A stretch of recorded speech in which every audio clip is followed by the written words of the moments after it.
BJP ಏನು ಮಾಡಿಲ್ಲ ಸಿದ್ದರಾಮಯ್ಯ ಅವರು. ಬಿಜೆಪಿಯವರಿಗೆ ಸುಳ್ಳು ಹೇಳೋದು ಬಿಟ್ಟು ಬೇರೆ ಏನು ಗೊತ್ತೇ ಇಲ್ವಲ್ಲ ಅವರು. ಸರ್, ಇವತ್ತು ಬಿಜೆಪಿ ಅವರು ಧರ್ಮಸ್ಥಳಕ್ಕೆ ಯಾತ್ರೆ ಹೋಗಿದ್ದಾರೆ.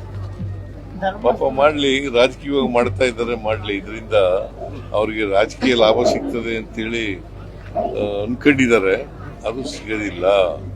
ಯಾಕಂತಂದ್ರೆ ನಾವು ಅಲ್ಲಿ ಧರ್ಮಸ್ಥಳದ ಬಗ್ಗೆ ಅಪಾರವಾದಂಥ ಗೌರವ ಇದೆ. ಮಂಜುನಾಥೇಶ್ವರ ಬಗ್ಗೆ ಅಪಾರವಾದಂಥ ಗೌರವ ಇದೆ.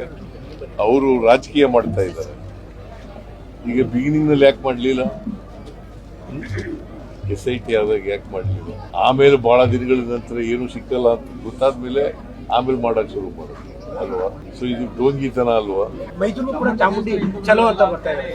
ಬಿಜೆಪಿಯವರು ಅವ್ರು ಏನ್ ತಿಳ್ಕೊಂಡಿದ್ದಾರೆ, ಹಿಂದುತ್ವ ಗಟ್ಟಿಯಾಗ್ತದೆ, ಹಿಂದೂಗಳಿಗೆಲ್ಲ ಒಟ್ಟಾಗ್ತಾರೆ ಅಂತ ಅನ್ಕೊಂಡಿದ್ದಾರೆ. ನಾನು ಐ ಆಮ್ ಆಲ್ಸೋ ಹಿಂದೂ, ಗೊತ್ತಾಯ್ತಾ?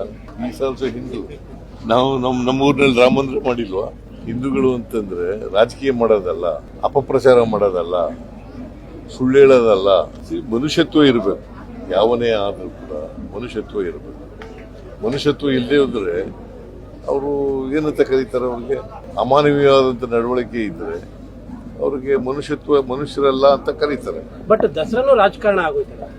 ದಸರಾ ರಾಜಕಾರಣ ಮಾಡಿದವ್ರು ಯಾರ್ರಿ? ದಸರಾನು ಮಾಡ್ತಾರೆ, ಅವ್ರ ಮನೇನೂ ಮಾಡ್ತಾರೆ ರಾಜಕಾರಣ. ಸುಳ್ಳು ಹೇಳೋದು ಬಿಟ್ಟರೆ ಇನ್ನೇನಾದ್ರು ಬರ್ತದ ಅವ್ರಿಗೆ? ಬಾನು ಮುಸ್ತಾಕು ಒಬ್ಬ ಕನ್ನಡದ ರೈಟರು ಅಲ್ವಾ? ಅವ್ರನ್ನ ಉದ್ಘಾಟನೆ ಕರೆದ್ರೆ ಬ್ರೂಕರ್ ಪ್ರಶಸ್ತಿ ಸಿಕ್ಕಿದೆ ಅವ್ರಿಗೆ. ಎಷ್ಟು ಜನಕ್ಕೆ ಸಿಕ್ಕಿದೆ ಬ್ರೂಕರ್ ಪ್ರಶಸ್ತಿ? ಮತ್ತೆ ಅದು ಗೌರವಿಸ್ಬೇಕಲ್ಲ. ಅವ್ರಿಗೊಂದು ಗೌರವ ಕೊಡ್ಲಿಕ್ಕೋಸ್ಕರ ಅವ್ರನ್ನ ದಸರಾ ಉದ್ಘಾಟನೆ ಮಾಡಿಸ್ತಾರೆ. ಅಲ್ಲ, ಬಟ್ ಈ ತರದ ಚಲೋಗಳಿಂದ ದಸರಾ ಮೇಲೆ ಎಫೆಕ್ಟ್ ಆಗಲ್ವಾ? ಅಂದ್ರೆ ಒಂದು ಬ್ಯಾಡ್ ಇಮೇಜ್ ಕ್ರಿಯೇಟ್ ಆಗಲ್ಲ.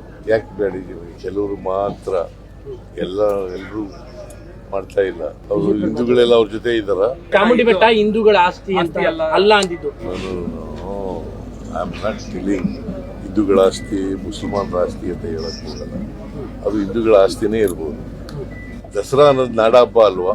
ನಾಡಹಬ್ಬ ಅಂತಂದ್ರೆ ಏನು? ಎಲ್ಲರೂ ಶೇರ್ ಮಾಡೋದು. ಹಿಂದೂಗಳು, ಮುಸಲ್ಮಾನರು, ಕ್ರಿಶ್ಚಿಯನ್ರು, ಬೌದ್ಧರು, ಸಿಖ್ರು ಎಲ್ಲರೂ ಶೇರ್ ಮಾಡೋದು. ಮಾಡ್ತಾ ಇದ್ದೀವಿ.